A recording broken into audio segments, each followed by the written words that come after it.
Let's contextualize the new normal. And this is where I'm going to start. The new normal, as far as what we're talking about here at the conference, actually started 10 years ago in 2001 at the Davos conference. 95% of CEOs that were polled in that event, very interestingly, named those items as the key elements for the growth in business going forward. You'll see here, if you look at human capital, its strategy, its information technology, brand management, organizational development and capacity. Those are the key issues that CEOs identified 10 years ago as being the key drivers of business development going forward. Very interesting indeed. Those today form the foundation of what we call the new normal in business. It's the intangible assets within a business that actually determine the success of the business. That's not necessarily a new concept. We all know that EQ is not the only determinant of success. IQ isn't the only determinant of success. EQ largely determines how people will succeed in life. Similarly, if you look at a business environment, IQ can be compared to the bottom line of a business and the economic drivers, whereas EQ, you're looking at the intangible asset of the brand, the intangible values. And those have become very important. So at a very, very high level in businesses, CEOs have recognized that that is the direction that things are going in. So in the 20th century, when we talk about business, it focused on margins and investment. Now it's about inspiring human capital and innovation within communication. Those are the fundamental principles of how the new normal is moving forward and the direction that things are going.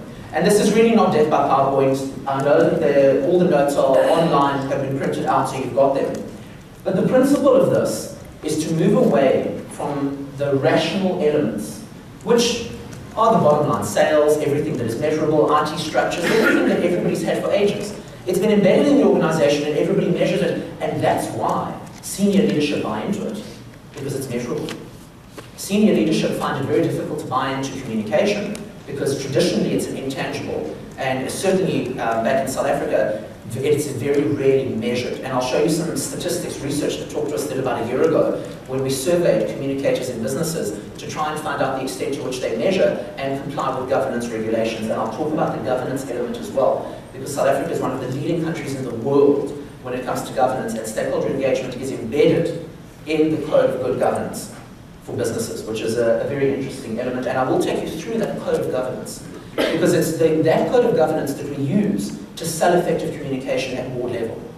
And I know that that's a challenge that we face on a regular basis. So let's reposition communication. There are the two elements that we spoke about, which is the emotional element and the rational element of communication. These are two very unique elements that happen within business. And they also have their own unique properties. And we need to understand what those properties are at a strategic, fundamental level before we jump into the tactics, which, as I said, I will get to during the case study.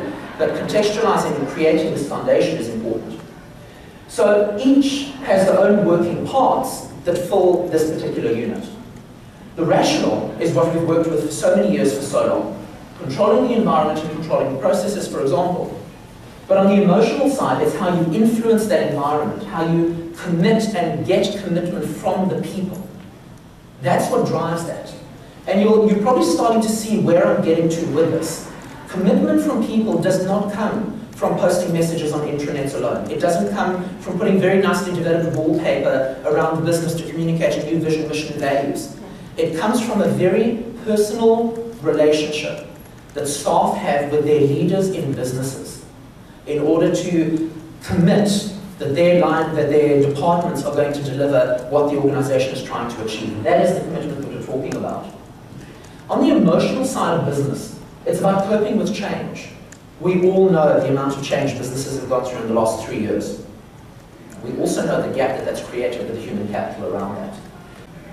So those are really the rational elements there. And yeah, there are some fun graphics here that we can look at, but really what we're saying here is that when you put emotion and ration together, you get what we call logic leads to magic. Because you're creating a synergy between elements of the business that are not going to change. You work for a Walmart, you work for a bank, you work for an airline. The corporate structures are not going to change to accommodate communication. That's the bottom line, whether we like it or not. And we can incline to a blue in the face, that will not change. But if we are able to take on board the challenges that are faced within the organization and accept that that is not going to change, then we'll be in a position to actually work with those structures and at least modify what we need from a communications perspective. And needless to say, I'm talking to a room of communicators, and I certainly don't want to preach to the converted, but what bridges this gap between the emotional connection and the rational connection is communication. We are the connectors between the logic and the magic within businesses. It's really our role to align communication strategy, align business objectives. Speak to the head, the heart, the gut, and the hands. That's a saying I'm sure you've heard before. It's the what's in it for me factor.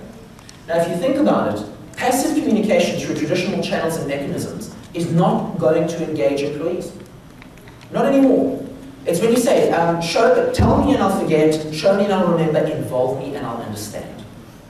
Give them something to do with the information that they need. And by something to do, I mean something tactile. It doesn't have to be that they physically go and do a 3-day team building exercise and you shut down business for 3 days. Give them something tactile that they walk around with. I'll give you a very simple example. We have a company in South Africa which is multinational based in Finland, and actually last Friday, 6 hours before I flew out to the States, we were doing a workshop with their exco, the top 9 people in the business. We gave them a concept, because their payoff line is that it's working as one to be one. So we came up with a concept of a dice. Every time you roll the dice, the number 1 will appear. No matter what side the dice lands on, it says number 1. But that dice is something that you can convert into something tangible. You can have big dice hanging in the factory on the shop floors where 90% of blue-collar workers with maybe a grade 10 education. Those are the people that we're engaging with. That's the reality of our environment. We folded the dice down into 6 where they could keep it in their pockets. It's something tangible. Every time they walk around, they've got it close to their hearts. So it's the one, it's the value. That's how you engage with people in real terms. But then the role of leadership and line managers is to explain why that dice is so important and cascade that throughout the business. So that's where we tie the emotion and the rational together to deliver a real business objective. And again, not to preach to the converted, but we know that that delivers very good business objectives, and those are demonstratable measurement values that you can take back to the board and say, this is the value of communicating with our people in the organization. So if that is the new world order in terms of communication, the drivers of engagement are now about human capital, communication, and the brand equity that you have within your organization and the staff. And I think this is the nice idea of the soft revolution. It's no longer what keeps CEOs up at night is no longer just working out the economic and financial benefits of an organization, but it's, is that IP that just walked out my door going to come back tomorrow? Do they care enough about their business to actually deliver the brand promise that's being made? Because we all of us, have wonderful mission statements and values, that we are innovative and we deliver customer service and we do all these wonderful things. And yet we all know the research that whereas 90% of people in companies say that they deliver it, only 30% of customers agree with it. But now it's the people who deliver it. Your most powerful audience. A lot of companies that I'm working with right now in South Africa have actually slashed their marketing budgets and invested in the internal communication. Because they're saying, what is our key differentiator? And I'll use banks as an example because it's a very easy example to use. You go to any bank, you will get the exact same offer, service, the exact same product offering. They might call it something different, but let's be honest. You can get a mortgage, you can get a home loan, you can get vehicle and asset financing, you can get an entry-level account, you can get an investment account, a private account, you can do any of those things. So what's going to make you bank with one place and not the other, besides the barriers to exit? It's the people. It's the experience that you have with the brand that creates that connection. That's your only differentiator these days. Same with the airlines. Same with motoring dealerships. The only leverage that we have today is the people. And that's a challenge that we face now. So the intangible elements of the business are becoming key. So that for us is positioning the new normal, and I hope I've done a reasonable job at just trying to define where business is actually going. These are the kind of things we explain to excos when we sit with them and we say, why is communication important? Why do you need to buy into what we're doing? So I hope in there's some keywords and tidbits that you might also be able to use and take back to the office in terms of tangible things that you can get that buy-in, because that's what lacks often, is the buy-in to be able to get that. Our operating environment in South Africa is very unique, and I want to share a bit of that with you. We are a multinational conference, we have people from so many different countries in this room. I'd like to share with you just where South Africa is actually positioned by way of communication. How many of you have been to South Africa? Only about 4. That excludes the people who live there, please. So it's quite a small number of people, so let's just contextualize the kind of audience that we're speaking to here. South Africa is about twice the size of Texas. I hope that kind of puts it in perspective for a lot of people. But in that, we have 49 million people who speak 11 languages. The fifth most spoken language, at 8.2%, is actually English. And that's our breakdown between the different audience categories. Now, I've put that there for a very, very specific reason. Because traditionally, that component of the 80% are the ones who predominantly prefer the interpersonal humanistic communication style. It's what we call Ubuntu in South Africa. That's a concept some of you might have heard. So it means that the role of communicating on an interpersonal level is more important than ever before in this particular environment. Also, take into account the language barriers. You cannot create internal communication for 11 languages. It's just impossible. There's no company has budget to communicate for 11 languages. So the challenge for us and a lot of the companies that we work with is to take this reality, kind of like the reality of an organization. The structure of the organization is not going to change. Neither is the composition of the country. So what we found over time is that English is the business language. But the client that I was talking about on Friday has a factory with 1,500 workers in a small town called Izitebhi in KwaZulu-Natal on the East Coast. 95% illiterate, and their home language is Zulu. But the overseas company is not interested in communicating in their native language. So the only way to bypass that is to send out the message in the language that we can send, create the leadership toolkits to empower the line managers to communicate and have a meaningful conversation with the people on the ground in a language that they're going to buy into and understand. That's just the reality of where we're positioned in South Africa.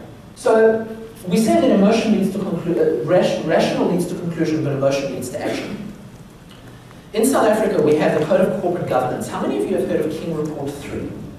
King Report 3 is a document authored by Judge Professor Mervyn King. He's a former prominent judge in South Africa. He's run his own businesses. I want to show you how critical this document is to the future of communication. And Annette's going to be talking tomorrow about the reality that this has been so successful and well accepted that they're looking at putting a code globally that will mimic this version of what it is.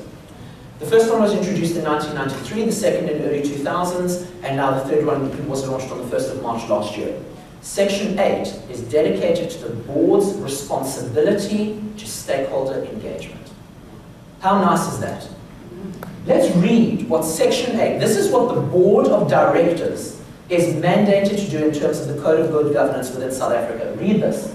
The board should appreciate that stakeholders' perceptions affect a company's reputation. The board should delegate to management to proactively deal with stakeholder relationships. It is mandating the board to take accountability and responsibility for all communication elements and stakeholder relations in its business. This is probably one of the most empowering elements of communication I've ever come across. I hope you agree. The board should strive to achieve the appropriate balance between its various stakeholders. It's saying, guys, you no longer communicate only to external audiences through marketing and advertising. You communicate to your employees as well. And you have to make sure that you have equitable treatment of stakeholders. So you're mandated now to ensure that when you communicate in languages. You've seen our situation of 11 languages. But if you've got to appreciate equitable treatment, everybody has to appreciate and understand the same message in the right way. This is revolutionary when this was introduced. It goes on. Section 8.5, this is the big coup for stakeholder engagement. Transparent and effective communication with stakeholders is essential for building and maintaining their trust. Complete, timely, relevant, accurate, honest, and accessible information. And this is mandated at a governance level. So we're moving, well, I think it's fantastic to see these kind of things taking place. And then, of course, it needs to be clear and understandable in an understandable language. So it also stipulates that. Yes, Chris? So, Daniel, who's bound by this? I've never heard of King Report 3, and I'm just wondering who in South Africa or what kind of entities have to follow this and why? Okay, primarily if you're a listed organization on the Johannesburg Stock Exchange, you are required to follow this. But what we found in the last year and a half or so is that a lot of your small to medium-sized enterprises are wanting to adopt this simply to be compliant and to show good governance in their businesses.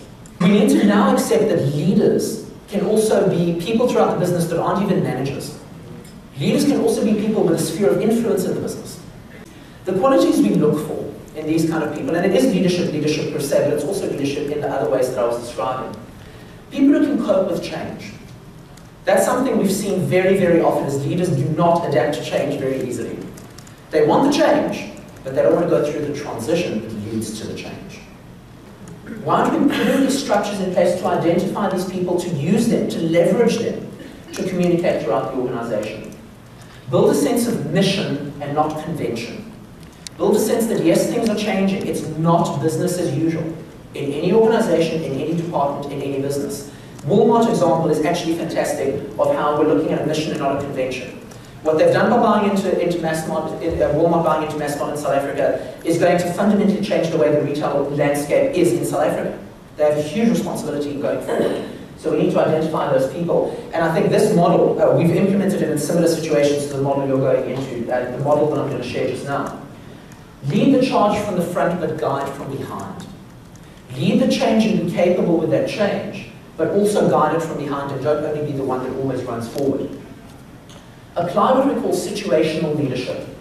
There's a time for rules, but we also need to understand relationships and how important those relationships are. Let's not discard them. I know that in certain first world countries and developed countries, the style of communication is a very direct style of communication. Typically, it's not a spirited style or a considerate style, but it's very, very important to accept the different cultural nuances and understand that considerate communication style is one that affects a large portion of companies in the world. So we need to take all of those into account and learn to work effectively within any given environment and adapt to it without trying to control it. We need to see internal communication as a function within business. And I know a lot of us would like to see it that way, but I also know, and certainly from my experience with the companies we work with, it's not seen in that way. And that fundamental shift needs to happen.